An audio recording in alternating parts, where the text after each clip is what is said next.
If you enjoy this video, please don't forget to subscribe to Hobbycraft and click the bell icon to be notified of future videos.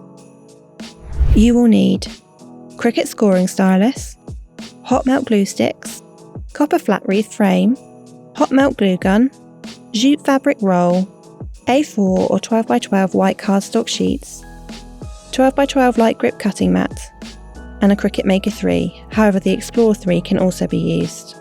Cricut Design Space app installed on an iPad, however a laptop, PC, tablet or mobile device can also be used. Open the Design Space link included in the video description below.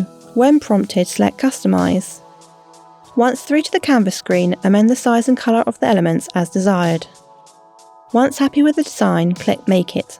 Once through to the map preview screen, check everything is present and correct. You will need to amend the material size before selecting Continue.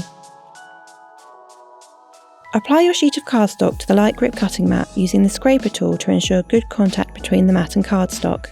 On the machine setup screen, select the relevant cut setting. We're using medium cardstock. Amend the scoring tool to the stylus. Insert the scoring stylus into port A of the machine, ensuring the premium fine point blade is located in port B.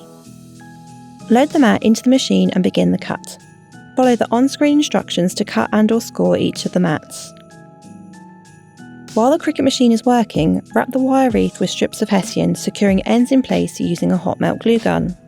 Carefully remove all the elements from the cutting mat using your scraper tool and sort them into piles by foliage type. Start adding your components to the wreath base, securing them in place with a hot melt glue gun. As you work, ensure to keep all the components travelling in the same direction. Keep working in this way until the wreath base is completely covered.